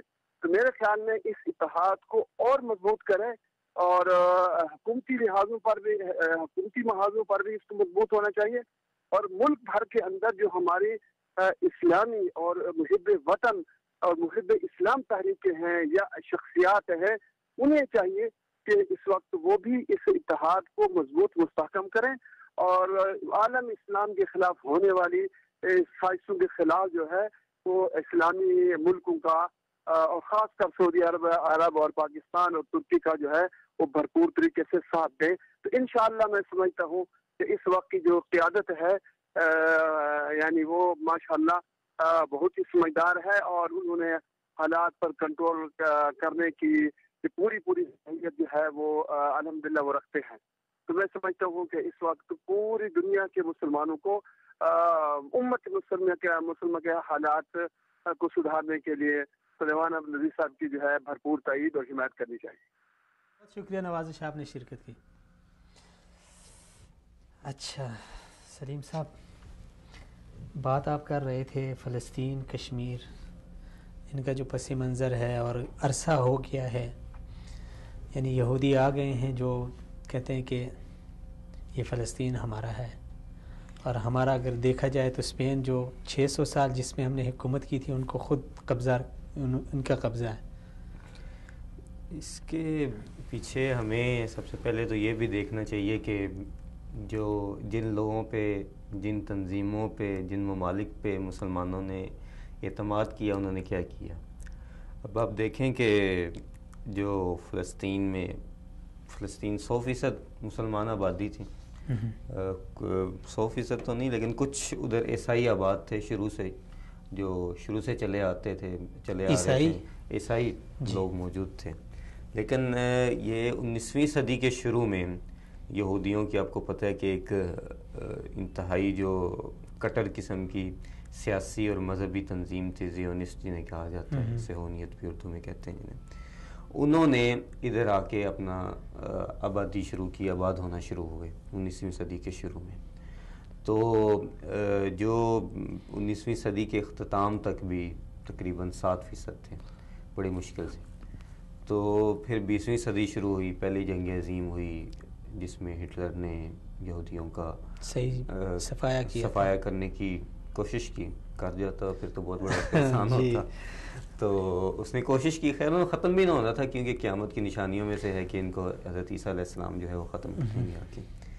تو بہرحال تو اس کے بعد بھی پھر کچھ اور لوگوں نے ادھر ہجرت کی، حتیٰ کہ دوسری جنگ عظیم جب ختم ہوئی 1942-44 کے لگ بھگ، تو اس وقت تک جو آبادی تھی اس فلسطین میں وہ بڑی مشکل سے 11% تھی یہودیوں کی، اور باقی جو تھے وہ مسلمان تھے تقریباً 85% کے، اور 4 سے 5% عیسائی تھے. یہ ٹوٹل آبادی کا تناسب تھا. اسی دور میں آپ کو پتہ ہے کہ اقوام متحدہ قائم ہوئی ہے، ٹھیک ہے. تو اقوام متحدہ قائم ہوئی تو جیسا کہ مسلمانوں کو خواب دکھائے گئے، انہوں نے سمجھا کہ شاید یہ کوئی اچھا فیصلہ کریں گے. تو اس کا مقدمہ جو ہے مسلمانوں نے جا کے ادھر پیش کیا. تو اب ہوا کیا کہ برطانیہ جو تھا وہ سب سے بڑا سپورٹر تھا ان کی ریاست کا، اسرائیل کی. اب خود اندازہ لگائیں کہ ایک آبادی جو ادھر ہجرت کر کے آئے ہیں، جن کو ہجرت کیے بھی ابھی کوئی 20-30 سال نہیں ہوئے، اور جن کی آبادی کا ٹوٹل تناسب کسی صورت میں 20% سے اوپر نہیں جاتا تھا، ان کے بنیاد پہ فلسطین کو تقسیم کیا گیا، اور 54% علاقہ جو ہے وہ اسرائیل کو دیا گیا، اور باقی جو تھا 46% فلسطین کو دیا گیا. اور جو یروشلم تھا، جو مقدس شہر ہے جس میں بیت المقدس اور باقی انبیاء کی قبور ہیں اور باقی مقدس مقامات شامل ہیں، اس کو نیوٹرل ایریا قرار دیا گیا. ٹھیک ہے. تو یہ صورتحال تھی. اس کے بعد پھر اب آہستہ آہستہ جب فلسطینیوں کو سمجھ آئی، انہوں نے مزاحمت کچھ شروع کی. عرب ممالک نے اس وقت شروع میں کچھ ساتھ دیا. تو آپ کو پتہ ہے کہ پھر پہلی جنگ ہوئی ان کے درمیان 1964 میں. تو اس سے ہم اندازہ لگائیں کہ اپنے آپ کو عسکری طور پہ مضبوط رکھنا کتنا بڑا کام ہے، کتنا ضروری ہے کہ عرب ممالک سب مل کے اسرائیل کا مقابلہ نہیں کر سکے، اور اسرائیل نے ان کو شکست فاش دی اور کچھ اور علاقے پہ قبضہ کر لیا. اس کے بعد 1973 کی جنگ ہوئی جس میں مصر کے اندر، مصر کی آرمی کے اندر جو تھے اسرائیل نے اپنے ایجنٹ داخل کیے، تو مصر کی جو فضائیہ تھی جس نے اگلے دن جا کے اسرائیل کے علاقوں پہ جا کے اسرائیل کی جو جنگی کہہ لیں پوائنٹ تھے ان پہ جا کے بمباری کرنی تھی، ان کو راتوں رات جو ہے اسرائیلی ایجنٹوں نے ایسا قابو کیا کہ صبح تک وہ سب ان کا جو فضائیہ تھی مصر کی اس کو ختم کر دیا گیا. ٹھیک ہے، تو اس سے یہ بھی پتہ چلتا ہے کہ جو ہے ان کے ساتھ دوستی کتنی مفید ہے. تو پھر اسی طرح 1973 کی جنگ میں پھر شکست فاش ہوئی اور کچھ اور علاقے پہ اس پہ قبضہ کر لیا، حتیٰ کہ پھر حماس جو ہے وہ قائم ہوئی، جنہوں نے کوشش کی کہ اس پہ کیا جائے ان کے 1991 میں، بلکہ اس سے پہلے یاسر عرفات نے PLO جو قائم کی، انہوں نے ایک طویل دور چڑھا مذاکرات کا. آپ کو پتہ یہ بھی ایک لولی پاپ ہوتا ہے مذاکرات کا، مذاکرات کے اوپر مذاکرات، پھر مذاکرات، حتیٰ کہ 1999 میں جو حماس نے باقاعدہ جو ہے وہ مزاحمتی تحریک اسلحے کی صورت میں شروع کی، پتھروں کے ساتھ، ڈنڈوں کے ساتھ، ٹھیک ہے، چھوٹے موٹے ہتھیاروں کے ساتھ. تو پھر اس کے بعد 2011 میں دوبارہ سے اسرائیل نے حملہ کیا، اور پھر اس کے بعد اب یروشلم پہ بھی تقریباً جو ہے اسرائیل کا قبضہ ہے. تو یہ صورتحال ہے، اور مسلم ممالک جو ہیں اب وہ مشرق وسطیٰ میں صورتحال یہ ہے کہ فلسطین کا مسئلہ پس پشت جا چکا ہے. شام، ایران، یمن اور عراق، یہ ایشوز جو ہیں وہ زیادہ اوپر آ چکے ہیں. تو حالانکہ مسلمانوں کا یہ مقدس مقام ہے، ہمارا قبلہ اول ہے، لیکن کیونکہ ہمارا آپس میں ادھر سے یہ بھی سمجھ آتی کہ اتحاد کتنا ضروری ہے، صرف OIC بنا دینا کافی نہیں ہے، یعنی عملی اقدامات اور اتحاد ہونا بہت ضروری ہے. ٹھیک ہے، اللہ تعالیٰ نے سورہ عمران میں جیسا کہ کہا کہ نبی صلی اللہ علیہ وسلم اور صحابہ کو مخاطب کر کے کہا فَأَلَّفَ بَيْنَ قُلُوبِكُمْ، میں نے تم لوگوں کے آپس میں محبت قائم کر دی، جس کی وجہ سے تم جو ہے وہ ایک مضبوط بن گئے، ایک مضبوط ہو گئے، اور پھر جب ہماری مضبوطی رہی تو ہماری فتوحات بھی ہوتی رہی. اچھا، ابھی آتے ہیں تھوڑی سی پاکستان کے حالات کے حوالے سے بات کرتے ہیں. تو ابھی جو کل پرسوں ایک افسوسناک واقعہ ہوا کوئٹہ میں، پھر اس کے بعد میڈیا میں مختلف خبریں چلی، کسی نے اس کو داعش کے ساتھ لگا دیا تو کسی نے لشکری جنگجوی کے ساتھ لگا دیا. آپ کیا سمجھتے ہیں کہ یہ جو حملہ ہوا، یہ جو سازش ہوئی، یہ ایک بزدلانہ کارروائی تھی، یہ کوئٹہ میں ہوا اور پھر یعنی بلوچستان میں ہوا، یہ ہماری یہ جو CPEC کا جو منصوبہ ہے اس کے خلاف یا اس کے لیے کوئی خطرے کی گھنٹی بجانے کے مترادف تھا، یا یہ میڈیا کے جو الزامات ہیں یہ حقیقت ہیں یا جھوٹ ہیں، افسانہ ہے؟ کیا اس کو آپ کیا یعنی اس پہ اپنا تجزیہ آپ کا کیا ہے؟ اس طرح کے نام ہوتے ہیں، لشکر جنگجوی عالمی ہے، فلاں وہ گروپ ہے، طالبان کا، یعنی یہ وقتی طور پہ استعمال یہ صرف نام کے لیے استعمال ہوتے ہیں. اب لشکر جنگجوی عالمی کہاں پہ ہے جی؟ اس کا دفتر کہاں پہ ہے؟ وہ کہاں ان کا نیٹ ورک قائم ہے؟ کہاں وہ ٹریننگ دیتے ہیں؟ کچھ پتہ ہے کسی کو؟ کچھ بھی معلوم نہیں ہے. تو یہ تو خیر ایک طریقہ کار تھا کہ توجہ ہٹانے کا، کہ اس کے پیچھے کون ہے. اس کا لشکر جنگجوی عالمی سے جوڑنے کا تعلق یہ تھا کہ اس کو سنیوں کے ساتھ جوڑا جائے باقاعدہ طور پہ، کہ یہ جی وہ لوگ ہیں جنہوں نے پہلے بھی پاکستان میں واقعات کیے ہیں یا اس طرح. بہرحال تو جہاں تک آپ کہہ رہے ہیں CPEC، تو ظاہری بات ہے بلوچستان کوئٹہ کو حملہ نشانہ بنانے کا مقصد اس کے علاوہ کیا ہو سکتا ہے کہ مطلب کہ پاکستان میں ایک جو منصوبہ کامیابی کے مراحل بڑی تیزی سے طے کر رہا ہے اس کو نقصان پہنچایا جائے، تاکہ لوگ جو ہیں تحفظات کا اظہار کریں. کیونکہ آپ کو پتہ ہے کہ کچھ دن پہلے ہی جو ہماری حکومت ہے ان کی ایک کانفرنس ہوئی تھی ان کے ساتھ، جو مشرق وسطیٰ کہہ رہا ہوں، وسطی ایشیائی ساری ریاستیں ہیں، ان کے ساتھ کانفرنس ہوئی ان کے سفیروں کے ساتھ، اور باقاعدہ نئے منصوبے بنائے گئے کہ CPEC ان کے لیے ان کو کیسے راستہ دیا جائے گا. تو یہ ظاہری بات ہے پاکستان کے جو دشمن ہیں، جو ظاہر بھی ہیں، جو چھپے ہوئے بھی ہیں، ان کو اس سے بہت تکلیف تھی. تو خیر اصل افسوس کی بات یہ ہوتی ہے کہ اس میں ہمارے اپنے جو اندر سے دشمن ہیں جو ملے ہوئے ہیں، ان کی طرف توجہ نہیں دی جا رہی. ہم بہت شور کر لیتے ہیں کہ اس کے پیچھے بھارت ہے، ہر ایک کو پتہ ہے بھارت ہے، لیکن جو اندر سے بھارت کو ساتھ دے رہے ہیں وہ کون لوگ ہیں، ان کی طرف کیوں نہیں توجہ دی جاتی؟ جیسا کہ یہ ایسی خبریں آ چکی ہیں کہ باقاعدہ اس پولیس سینٹر میں ان کو جو نئے جو ٹریننگ لے کے جا چکے تھے ان کو ایک ہفتہ پہلے بلایا گیا تھا. اب کیوں بلایا گیا؟ کیا مقصد تھا؟ ٹریننگ ختم ہو گئی تھی، ختم ہو گئی، ان کو کس نے بلایا، کیوں بلایا؟ اور پھر جو آئینی شاہدین ہیں جو ادھر سے بچ کے نکلے ہیں ان کے بیانات ہیں کہ اس دن جو عمارت وہ ہے جو وہ علاقہ تھا اس کا جو پچھلا حصہ تھا اس میں بلب بجھائے گئے تھے. کیوں بجھائے گئے تھے؟ اس کا کون جواب دے گا؟ دوسرا یہ بھی ہے کہ ایک ٹریننگ سینٹر ہے، ایک حساس مقام ہے اور خاص کر پولیس کا ہے، تو ادھر تو میرے خیال میں اس طرح کا نہیں. ہاں جی بالکل، یہ تیسرا پوائنٹ کہ ادھر لے دے کے جو 2-4 گارڈ تھے ان کے علاوہ کسی کے پاس اسلحہ ہی نہیں موجود. یہ تو باقاعدہ ایک طرح کے خودکشی کے لیے کسی کو چھوڑ دینا. یہی ہو سکتا ہے کہ آپ جو ہے فوج کو کہیں چھوڑ دیں اور ان کو کہیں آپ کے پاس اسلحہ نہیں ہے. تو ایسے حالات ہیں کہ کوئٹہ میں تو باقاعدہ ہر جگہ پہ پوائنٹ ہیں موجود ہیں جہاں پہ تلاشی لی جاتی، جہاں پہ چیک اپ کیا جاتا ہے. تو پھر وہ اس علاقے میں کیوں پہنچے، کیسے پہنچے؟ اور پولیس ٹریننگ سینٹرز میں پاکستان میں لاہور میں مناواں پہ حملہ ہو چکا تھا. اور اس کے علاوہ جس طرح آپ نے سوال اٹھائے، میں نے اٹھائے، اس طرح بہت سارے لوگوں کے ذہنوں میں سوال ہیں. تو آپ کیا سمجھتے ہیں کہ حکومت ان سوالوں کو جواب دے پائے گی یا معقول جواب؟ تو کیا جواب انہوں نے دینے؟ سے پہلے آپ نے کسی دہشت گرد حملے کے کوئی تفصیلی رپورٹ پڑھ چکے ہوں گے، کوئی پڑھی آج تک کہ جس طرح آرمی پبلک اسکول کے حوالے سے بہت سارے سوال اٹھے لیکن جواب کوئی نہیں آیا. بس یہ کہہ دیا جاتا ہے جی اس کا حملہ اور مار دیا گیا ہے، اس کا حملہ اور فلاں ہو گیا. کہاں تھا؟ حیرت کی بات یہ ہے کہ یہ ایسا کیوں نہیں ہوتا کہ پاکستان میں دہشت گرد حملے ہوتے ہیں، اس طرح لوگ آ کے عمارتوں کو گھیرتے ہیں، آج تک کوئی زندہ کیوں نہیں پکڑا گیا؟ یہ بہت بڑا سوال ہے کہ کیوں ایسا ہے کہ ہمیشہ وہ سب مر جاتے ہیں، کوئی ان میں سے زندہ نہیں بچتا کہ جو جواب دے سکے کہ ایسا وہ کہاں سے آیا، کیوں آیا، کیسے آیا. تو اس سے یہ پتہ چلتا ہے کہ ہمارے جو مین عہدوں پہ لوگ بیٹھے ہیں کہیں نہ کہیں ان میں بھی خرابی موجود ہے، کہیں نہ کہیں کوئی ان میں دشمنوں سے ملا ہوا ہے. ورنہ ایسا کیسے ہو سکتا ہے کہ اتنا فل پروف سیکیورٹی ایریا ہے، اس میں لوگ آتے ہیں اسلحے سے بڑی گاڑی میں آتے ہیں، عمارت کے اندر گھس جاتے ہیں، اتنی دیر حملہ کرتے رہتے ہیں اور کسی کو کچھ پتہ ہی نہیں چلتا.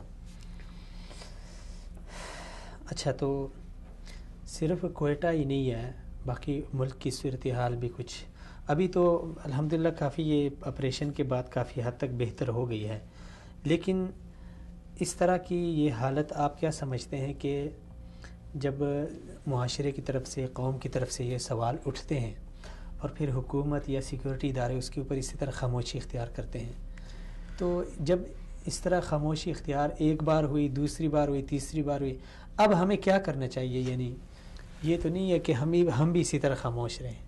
ظاہری بات ہے، پہلی بات تو یہ کہ قوم کے اندر شعور پیدا کرنا ہے. شعور اس چیز کا پیدا کرنا ہے سب سے پہلے کہ آپ کے حکمران کون ہونے چاہیے. ٹھیک ہے، جیسا کہ پاکستان کا ایک جمہوری نظام ہے کہ 5 سال کے بعد لوگ ووٹ پہ منتخب ہو کے آتے ہیں، تو آپ کو پتہ ہونا چاہیے کہ آپ نے کس کو اوپر بھیجنا ہے. ٹھیک ہے، اب آپ جب رانا افضل جیسے لوگوں کو اوپر بھیجیں گے تو ایک اتنا سیریس معاملہ ہوا ہے، کوئٹہ میں حملہ ہوا ہے، اور ان کو یہ پڑی ہوئی ہے کہ پاکستان کی جو کرکٹ ٹیم ہے وہ پش اپس کیوں کرتی ہے.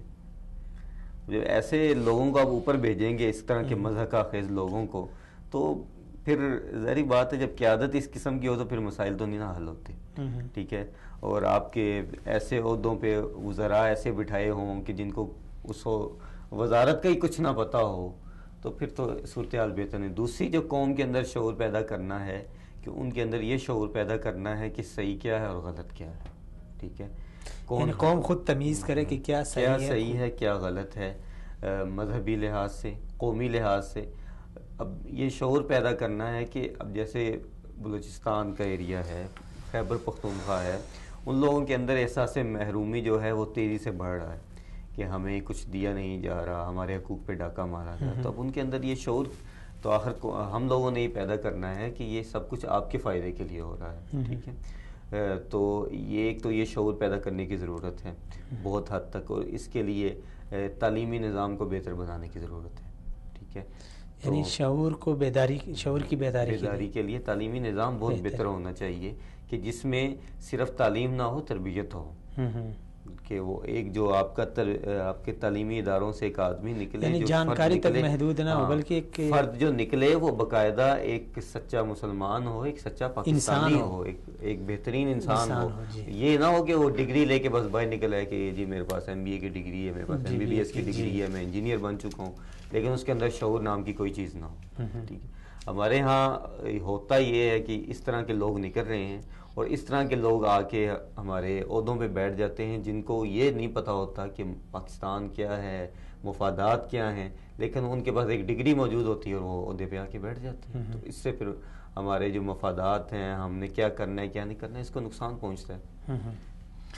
چلیں جی, کہتے ہیں کہ ایک جس طرح ایک بندہ ہوتا ہے وہ ایک درخت کی شاخ پہ بیٹھ کے پھر اسی کو کاٹتا رہے, تو اس کا نتیجہ یہ ہوتا ہے کہ وہ خود ہی اس میں گر جائے گا. ناظرین, ہماری حالت بھی یہی ہے, ہم شاخ پہ بیٹھتے ہیں, جس شاخ پہ بیٹھے ہیں اسی کو خود کاٹتے ہیں.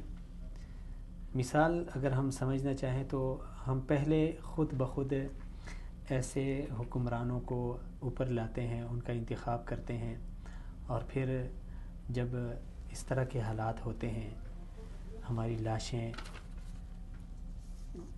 لوکل ویگنوں کے چھتوں کے اوپر, وہ جو قوم کے ہیرو ہوتے ہیں, جو شہید ہوتے ہیں, ان کے لیے سرکار کی ایمبولینس بھی دستیاب نہ ہو. جب ایسی افسوسناک اور شرمناک صورتحال ہو تو پھر ہم گلے شکوے کرتے ہیں کہ دیکھیں جی وزیر اعظم صاحب کا کھانا لاہور رائیونڈ سے مری ہیلی کاپٹر پہ گیا, اور ہمارے قوم کے جو ہیروز ہیں ان کی میتیں ویگنوں کی چھت پہ رکھ کے ان کو آبائی گاؤں تک پہنچائی گئی. ایسی جب شرمناک صورتحال ہوتی ہے پھر ہم گلے اور شکوے کرتے ہیں. لیکن یہ بھی ایک ہے کہ اعمالکم عمالکم, تمہارے اعمال ہی تمہارے عامل ہیں, تمہارے حکمران ہیں. جیسے ہم ہوں گے ویسے ہمارے حکمران ہوں گے. اگر ہم اپنے اندر تبدیلی نہ لائیں, اپنے اندر شعور کو بیدار نہ کریں, اپنے آپ کو چینج نہ کریں, اپنے گھر کو, اپنے معاشرے کو, اپنے بچوں کو, اپنے شاگردوں کو, اپنے محلے داروں کو, اگر ہم ان میں تبدیلی نہ لائیں, خود تبدیل نہ ہو جائیں, اپنی اصلاح نہ کریں, اپنی ذمہ داری کا احساس نہ کریں, تو میرے خیال میں یہ گلے اور یہ شکوے نواز شریف صاحب سے, زرداری صاحب سے, عمران خان صاحب سے, یہ ہمارے بالکل فضول قسم کے شکوے ہیں. دوسری بات, جس طرح سلیم صاحب نے کہی کہ ہم ان کے انتخاب میں تھوڑی سی عقل مندی سے کام لیں. اگر ہم رانا افضل اور اس طرح کے بیہودہ لوگوں کو, جو ایک طرف تو قوم غم میں ڈوبی ہوئی ہے, ہماری جو سیکیورٹی فورسز ہیں یا پولیس ہے یا فوج ہے, ان کی لاشیں اٹھ رہی ہے, اور دوسری طرف اس کو کرکٹ ٹیم کی پڑی ہے. اور ایک شرمناک صورتحال تو یہ ہے کہ جس دن یہ کوئٹہ کا واقعہ اور سانحہ ہوا, اسی رات کو سندھ پولیس کا جو مین ڈپارٹمنٹ تھا وہاں پہ ناچ گانے کی ایک محفل تھی. اب جب ایک ملک کی اس طرح کی صورتحال ہو, ایک ممبئی میں دھماکہ ہوا اور اس نے آج تک ہمارے پاکستان کو بھارت نے نشانے پہ رکھا ہے. ایک 9/11 کا ایک بہانہ تھا, خود کیا امریکہ نے, لیکن اس کی وجہ سے آج پورا عالم اسلام جل رہا ہے. اور ہم ہیں کہ روز ہمارے ملک میں سینکڑوں لاشیں اٹھ رہی ہے, لیکن ہمیں احساس نہیں ہے. یہی احساس کی بیداری کے لیے سب سے پہلے اپنے اندر شعور پیدا کرنا ہے. ایسے لوگوں کے انتخاب میں ذرا ہوش اور عقل مندی سے کام لینا ہے. دوسرا یہ کہ شعور کی بیداری کے لیے سب سے جو اہم پوائنٹ سلیم صاحب نے بتایا وہ یہ ہے کہ ہم تعلیم اور تربیت پہ زور دیں. جب تک ہم اپنی نوجوان نسل کو, لڑکوں, لڑکیوں, بچوں کو تعلیم اور تعلیم کے ساتھ ساتھ تربیت پہ ان کی ہم اس کو اہمیت نہ دیں, تو میرے خیال میں اگر کل یہی بچے, یہی نوجوان اسی طرح ہمارے قائد بن کے آئیں گے تو ان کی بھی یہی حالت ہوگی. ناظرین, یہاں پہ لیتے ہیں ہم ایک چھوٹا سا بریک کے بعد دوبارہ سے ملتے ہیں, ہمارے ساتھ رہیں.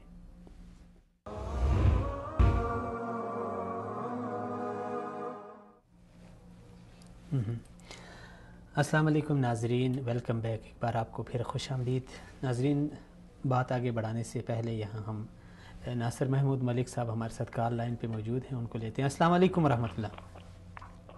وعلیکم السلام ورحمۃ اللہ. ناصر صاحب خوش آمدید پروگرام میں. آپ کو بہت شکریہ. ناصر صاحب, یہ ابھی حالیہ دنوں کچھ دن پہلے جو کوئٹہ میں دھماکہ ہوا, یہ حملہ ہوا دہشت گردانہ, اس کے بعد میڈیا نے کسی نے اس کو لشکری جنگوی سے جوڑ دیا، کسی نے اس کو داعش کے ساتھ جوڑ دیا، کسی نے طالبان کے ساتھ جوڑ دیا۔ کیا یہ ہماری جو حسب سابق جو ہماری روایات ہیں اس کے مطابق جان چھڑانے کے لیے یہ بہانے ہیں یا ان کی کوئی حقیقت بھی ہے؟ دیکھیے عبداللہ بھائی، سب سے پہلے تو میں جو احباب بہت ہی اہل دانش لوگ آپ کے ساتھ موجود ہیں ان کی خدمت میں سلام عرض کرنا چاہتا ہوں، اور اس کے بعد اپنے دل کے انتہائی دکھ اور رنج کا جو ہے وہ میں الفاظ نہیں ہے میرے پاس جس پہ میں اظہار کر پاؤں کہ وہ ہمارے جو بچے کوئٹہ میں قتل ہوئے اور مسلسل ہوتے چلے آ رہے ہیں، یہ تو ہمارے بچے پی ایس میں قتل ہوئے اور ادھر بھی قتل ہوئے، تو اب ان کے الزامات آپ کسی کا نام داعش رکھ لیں یا جنگوی لشکر رکھ لیں یا لشکر مہدی رکھ لیں یا کچھ رکھ لیں، جو بھی رکھ لیں کسی پہ ڈال دیں۔ دیکھیے عبداللہ بھائی، میرا ایک بہت ہی اہم جو ہے نا وہ سوال ہے، مجھے معلوم نہیں ہے کہ آپ کا چینل اس کو آن ایئر کر سکتا ہے یا نہیں، لیکن میں ایک سوال کرنا چاہتا ہوں پاکستانی قوم سے بھی اور پاکستانی قوم کے ذمہ داروں سے بھی۔ اب مجھے یہ بتائیں کہ دنیا میں 5000 سالہ معلوم تاریخ میں کبھی آپ نے دیکھا کہ دشمن دشمنی کے علاوہ کچھ کرتا ہو؟ جی عبداللہ بھائی، میری آواز آ رہی ہے آپ کو؟ آ رہی ہے۔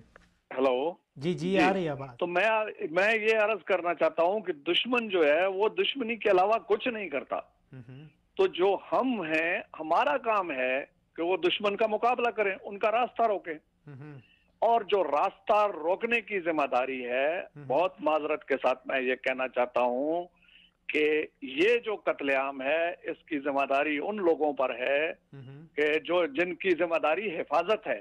جی دیکھیے، میں اگر بہت تھوڑے الفاظ بھی اگر کہنا چاہوں تو میں ان قاتلوں کی مذمت کرنے کے ساتھ ان محافظوں کی بھی مذمت کرتا ہوں جو ہمیشہ اپنی نااہلی کو میڈیا پر پروپیگنڈے کے ذریعے چھپا لیتے ہیں۔ اے پی ایس سکول کی 10 دن پہلے اطلاع تھی کہ اس پر اٹیک ہوگا، کس کا کام تھا روکنا؟ میرا کام تھا یا پارلیمنٹ کا کام تھا؟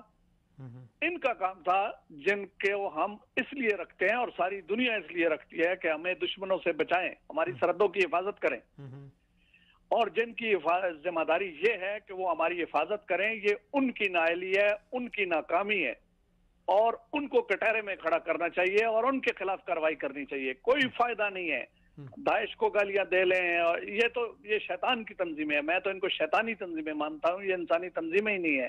یہ جو داعش ہے اور یہ جو لشکر مہدی ہے اور یہ فلاں جو بھی لشکر جنگوی ہے، جو بھی آپ نام لے لیں، اور ان کو پالا کس نے، ان کو بنایا کس نے، ان کو استعمال کون کرتا ہے، یہ کہانی ہے۔ اور ہماری بدقسمتی ہماری قوم کی یہ ہے کہ ہمارے نصاب میں ہمیں جھوٹ پڑھایا جاتا ہے۔ بھائی دیکھیں، یہ وقت بہت نازک وقت آ گیا، اب ہمیں سچ بولنا پڑے گا۔ اب جس کی غلطی ہے اس کو غلط کہنا پڑے گا، ہمیں یہ کہنا پڑے گا کہ یہ ان کو کون تحفظ دیتا ہے۔ اسامہ بن لادن ہمارے گھر سے پکڑا گیا تو اس کو کسی نہ کسی نے چھپایا تھا نا، آج تک اس قوم کو بتایا کس نے چھپایا ہوا تھا؟ آج تک کسی نے بتایا ہے کہ اے پی ایس سکول میں کن لوگوں نے قتل عام کیا، کیوں کیا، اور جن کو 10 دن پہلے رپورٹ ملی تھی انہوں نے حفاظتی انتظامات نہیں کیے، ان کے خلاف کیا ایکشن کیا آپ نے؟ اب 2 مہینے پہلے کوئٹہ میں ابھی کچھ دن پہلے جب میں کوئٹہ میں گیا ہوا تھا، یقین کریے کوئٹہ کی اتنی آبادی نہیں ہے جتنی وہاں چیک پوسٹیں لگی ہوئی ہیں، وہ دہشت گرد کیسے آ جاتے ہیں؟ تو میرے بھائی بات یہ ہے کہ میں کسی تنظیم کو، میں انڈیا کو اور اسرائیل کو اور امریکہ کو گالیاں دیتے دیتے تھک گیا ہوں۔ میں ان کو گالیاں دوں گا جو حفاظت میں ناکام ہو گئے ہیں، جن کو سیاست کرنے کا شوق ہے، جو میڈیا پر اپنی پروجیکشن کرتے ہیں، جو ہمیں 70 سال سے یہ بتا رہے ہیں کہ ہم خدا کے مہان بندے ہیں، اور جو بچے ہمارے مر رہے ہیں، اور پھر اس کے بعد ظلم دیکھیں کہ وہ جو بچے بلوچستان کے قتل ہو گئے، وہ جو میرے بیٹے مارے گئے، ان کی لاشیں تو آپ نے بسوں کی چھتوں پہ گھر بھیج دی۔ یہ کیا ہو رہا ہے اس ملک کے ساتھ؟ یہ ملک ہے یا راجواڑہ ہے؟ اچھا ملک صاحب، تو یہ جس طرح کوئٹہ میں یہ افسوسناک واقعہ ہوا، یہ ہمارا جو گوادر کا منصوبہ ہے اس کو ناکام بنانے کے لیے ہے، یا یہ جس طرح حسب سابق چلتا آ رہا ہے، ایک رسم ہمارے ملک میں چلی ہے دہشت گردانہ کارروائیوں کی؟ عبداللہ بھائی، جو آپ کو پتہ ہے امریکہ چاہتا ہے کہ بلوچستان الگ ہو جائے، یہ ہم لوگ یہ زبان سے کیوں نہیں کہتے؟ آپ کو پتہ ہے کہ ایران چاہتا ہے کہ بلوچستان الگ ہو جائے. ہم یہ زبان سے کیوں نہیں کہتے؟ آپ کو پتا ہے کہ ہمارا یہ چاہتا ہے کہ یہ جو ہے الگ ہو جائے, آپ یہ کیوں نہیں کہتے؟ انڈیا تو ہے ہی ہمارا دشمن, اس نے تو پہلے دن سے یہ فیصلہ کیا کہ وہ ہمیں وجود ہمارا مٹا دے گا. یہ ہمارے دشمن ہے, اس میں تو کسی کو شک نہیں ہے نا. 20 کروڑ لوگوں کو سب کو پتا کہ یہ ہمارے دشمن ہے. ہم یہ قوم کو کیوں نہیں بتاتے؟ یہ ہیں ہمارے دشمن. لیکن بھائی دشمن سے آپ کیا چاہتے ہیں؟ وہ آپ کو گلاب کے پھول بھیجے گا؟ یہ تو دشمن ہے, ان سے شکوہ نہیں ہے, شکوہ خود سے ہے کہ ہم نے ان کا مقابلہ کرنے کے لیے کیا کیا. ہم نے ان کا مقابلہ کرنے کے لیے یہ کیا کہ ہم نے ہزاروں لوگ رکھے ہوئے ہیں جو سوشل میڈیا پہ قومی قیادتوں کو گالیاں دیتے ہیں, جھوٹے پروپیگنڈے کرتے ہیں, اور جب کوئی حادثہ ہو جاتا ہے اپنی نااہلی, ناکامی اور جو شکست کو چھپانے کے لیے میڈیا نے کر دی. بھائی انڈیا تو ہے تمہارا دشمن, وہ تو کرے گا, وہ تمہیں پھول نہیں بھیجے گا, وہ بم ہی بھیجے گا, بارود ہی بھیجے گا. آپ نے اس کو کیوں نہیں روکا؟ تو بات یہ ہے کہ اب ہمیں سوال یہ نہیں کرنا کہ ہمارا دشمن کون سا ہے اور ہمارے پروجیکٹ کیوں تباہ کرنا چاہتا ہے. ہمیں سوال یہ کرنا ہے کہ میں کیوں ناکام ہوں. جب میرے گھر میں کوئی چور گھستا ہے تو بھائی وہ چور ہے. مجھ سے سوال یہ ہوگا کہ تم نے اپنے گھر کے گیٹ کیوں نہیں لگایا, اس کی حفاظت کا بندوبست کیوں نہیں کیا؟ ہم نے جو حفاظت کا بندوبست کیا وہ کیوں ناکام ہے؟ آج آپ میڈیا, میں آپ کے چینل کے ذریعے 20 کروڑ لوگوں سے یہ درخواست کرتا ہوں, آپ کے چینل سے یہ درخواست کرتا ہوں, یہ 87 چینل جو ہیں اور جن سب کا کنٹرول جو ہے وہ ایک مخصوص مافیا کے ہاتھ میں ہے, میں ان سب سے کہتا ہوں کہ سوال کریں نا, اے پی ایس کیوں ناکام ہوا؟ اے پی ایس کی تحقیق قوم کے سامنے لائیں. پہلے تو یہ جو قطر کی شکست تھی, حمود الرحمان کمیشن کی تحقیق قوم کے ساتھ, قوم کو بتائیں بھائی ہمارے ساتھ ہو کیا رہا ہے. جو الگ مر گیا, 17 جرنیل مار گئے, قوم کو بتائیں کس نے مارے, کیوں مارے. بی بی شہید کر دی گئی, اس کو کس نے مارا, قوم کے سامنے لائیں. یہ فراڈ اب بند کر دیں, بہت ہو گیا. دنیا مریخ پہ چلی گئی ہے. ہمیں آج تک سوشل میڈیا پہ, فیس بک پہ چند مخصوص لوگوں کو ہیرو بنا کے پیش کیا. یہ جھوٹ بند کر دیں, بتائیں کس کی غلطی ہے. اور اگر غلطی ہے تو بھائی ہماری غلطی ہے نا, ہم اپنی غلطی کو مل بیٹھ کے ٹھیک کریں گے. لیکن جب آپ غلطیوں کو چھپا کر اپنے جرائم کو بھی آپ گلیمرائز کر دیں گے تو پھر یہ غلطیاں ٹھیک نہیں ہوں گی. پھر یہ کینسر آپ کو اندر سے ختم کر دے گا. باہر سے آپ کو کسی دشمن کی کیا ضرورت ہے؟ جب آپ اپنے بچوں کی لاشیں کچھ کی تو آپ ہیلی کاپٹروں میں بھیجتے ہیں 100 گاڑیوں کے پروٹوکول کے ساتھ, اور کچھ کی لاشیں آپ ویگنوں کی چھتوں پہ رکھ کے بھیجیں گے. تو آپ کو دنیا کے کسی ملک کو کیا ضرورت ہے آپ سے دشمنی کرے؟ آپ ادھر چلے جائیں نا. وہ ماں, میری ایک خاتون سے بات ہوئی جس کا ایک ہی بیٹا تھا, وہ مر گیا اور اس کی لاش ویگن پہ رکھ کے اس کے گاؤں بھجوائی گئی, اور اس کے ساتھ اس کے پولیس والے 2-3 دوستوں کے سوا کوئی نہیں گیا. مجھے بتائیں وہ کہے گا میں پاکستان اور پاکستانیوں کے ساتھ رہوں گا؟ کیوں کہے گا, کیسے کہے گا؟ میں اس کی جگہ ہوں گا تو میں کہوں گا, آپ کہیں گے. بند کر دیں, یہ ظلم بند کریں. پاکستانیوں کو 20 کروڑ پاکستانیوں کو پاکستانی سمجھیں, سب کو برابر سمجھیں, ٹھیک ہے نا. یہاں یہ پنڈی میں بیٹھے ہوئے اور اسلام آباد میں بیٹھے ہوئے صرف پاکستانی نہیں ہیں, جو خزدار اور کولو میں بیٹھے ہوئے ہیں وہ بھی پاکستانی ہیں, وہ بھی انسان ہیں. یہ جو فاٹا میں مر رہے ہیں وہ بھی انسان ہیں, ان کو بھی انسان سمجھے. کراچی والوں کو بھی انسان سمجھے, سندھ والوں کو بھی انسان سمجھے. اگر صرف پنجاب والوں کو انسان سمجھنا ہے, اگر اسلام آباد اور پنڈی والوں کو انسان سمجھنا ہے, تو پھر آپ ابھی سے فاتحہ پڑھ لیں. اچھا ملک صاحب, اب اس ساری ذمہ داری کو سیکیورٹی کی یا حفاظت کی اور یا تحقیقات کی, اس کو ہم ایک حکومت کا ماتحت ادارہ ہے. سب سے پہلے اس کی ناکامی کی ذمہ داری موجودہ حکومت پر, محمد نواز شریف پر عائد ہوتی ہے. اس کے بعد اس کی ساری کیبنٹ پر عائد ہوتی ہے, اس کے بعد اس پارلیمنٹ پر عائد ہوتی ہے. ان کا کام ہے کہ سیکیورٹی اداروں کو ٹھیک رکھے. اور حکومت کی ناکامی یہ فوج کی ناکامی ہے, یہ راحیل شریف کی ناکامی ہے. میں نام لے کے کہتا ہوں کہ یہ فوج کی ناکامی ہے. نہیں ملک صاحب, اس صورتحال میں ہم بحیثیت قوم ہماری بھی تو کچھ ذمہ داری بنتی ہے نا. اب سارا سب کچھ دیکھیں عبداللہ بھائی, میری بات سنیں. ہم 20 کروڑ بھیڑ بکریاں ہیں, ہم درختوں کے ٹوٹے ہوئے پتے, ہماری کوئی اوقات ہے؟ ہمیں نصاب میں جھوٹ پڑھایا جاتا ہے. ہمیں آج تک کسی نے بتایا کہ بھائی ہمارے ساتھ ہو کیا رہا ہے, کر کون رہا ہے؟ ہمارے تو بچے قتل ہو جاتے ہیں, 152 بچے ہمارے قتل ہو جائے, اور 4 سال کی بچیوں کو گولیاں ماری گئی. ہمیں آج تک بتایا کسی نے نہیں ہے کہ کس نے ماری, کیوں ماری. ہم نے تو بچے سکول بھیجے تھے, میدان جنگ میں نہیں بھیجے تھے. ہمیں یہ کہہ دیتے ہیں آپ کے, اور یہ لوگ ہمیں یہ کہتے تھے کہ شہید ہو گئے. کیسے شہید ہو گئے بھائی؟ ہم ان کی شہادت پہ کیسے فخر کر لیں؟ میں نے اپنے بچوں کو سکول پڑھنے کے لیے بھیجا تھا نا. کچھ میدان جنگ میں بھیجتا تو مجھے فخر ہوتا کہ میرے بچے دشمن سے لڑتے ہوئے مار گئے. چلو مر گئے, اب آپ مجھے بتاؤ تو صحیح کس نے مارے, کیوں مارے, اس کے پیچھے کون تھا, اور یہ کس کی ناکامی تھی؟ جب آپ مجھے بتائیں گے نہیں تو میری کیا ذمہ داری ہے قوم کی طور. میں یہی کر سکتا ہوں کہ مجھے بم سے اڑاؤ اور میری لاش کو بس کی چھت پہ رکھ کے بھیج دو میرے گاؤں میں, اور میری تذلیل جتنی کر سکتے ہو کرو. میری حیثیت کیا ہے اور اس ملک میں؟